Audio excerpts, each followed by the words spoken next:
Acest scurt video voi arăta cum descarci aplicația Oriflame App și cum acumulăm inimioarele pe care le putem schimba pe produsele noastre preferate. Deci mai întâi de toate descărcăm aplicația, intrăm în Play Market, Google Play, așa, și scriem Oriflame, iată acolo prima de sus, Oriflame App. Și la mine, așa cum deja este descărcat în telefon, mi-apare să deschid upgrade. Dar care nu au, da, apăsați ustanoviți. Descarcă. Așa, eu deschid. Și mai întâi de toate alegem țara, Moldova, așa. Și alegem limba care e mai comod. Eu aleg română. Așa este. Conectează-te pe verde. Și punem aici numărul nostru de înregistrare. Parola. Și conectează-te. Așa, am intrat în cabinetul nostru personal. Și iată, chiar aici pe prima pagină vedem inimioare zilnice. Revindică inimioară, o inimioară. Apăsăm jos în dreapta pe omuleț. Așa, profilul meu. Și iată, eu am deja aici în dreapta 36 de inimioare. Pentru faptul că am trimis catalogul, dar l-a cunoscut, am împărțit cu catalogul. Pentru faptul că distribui catalogul, primesc inimioare. Pentru faptul că am intrat în aplicații, da, zilnic chiar primesc inimioare. Pentru faptul că am salvat comandă și comandă de la 500 de lei, preț de catalog, primim inimioare. 500 de lei asta e prețul de catalog, dar când puneți în coș, nu uitați că aveți reducere. Cum să intrăm în catalog, să arăt diferența de prețul din catalog și prețul cu reducere de 30%. Așa, apăsăm pe căsuță. Așa, catalogul. Iată, dacă vedeți, masca de noapte nu veci, 419 lei. Este masca mea preferată și apropo acum este renovată. Iată, o adăugăm în coș și vedem diferența.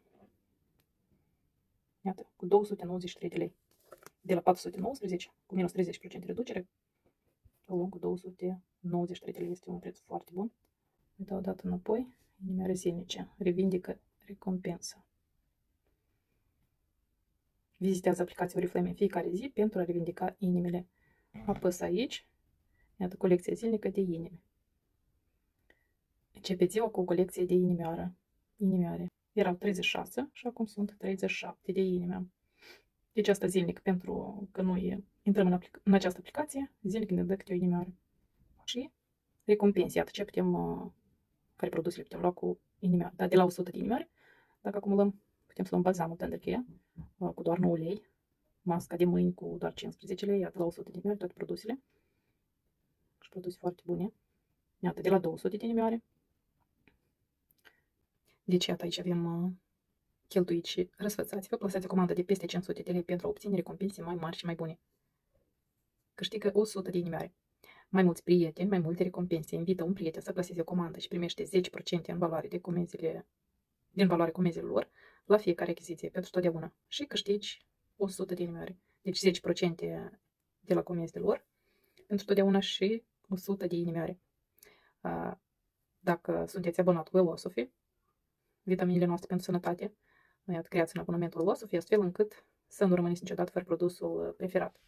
Și câștigi 50 de inimioare.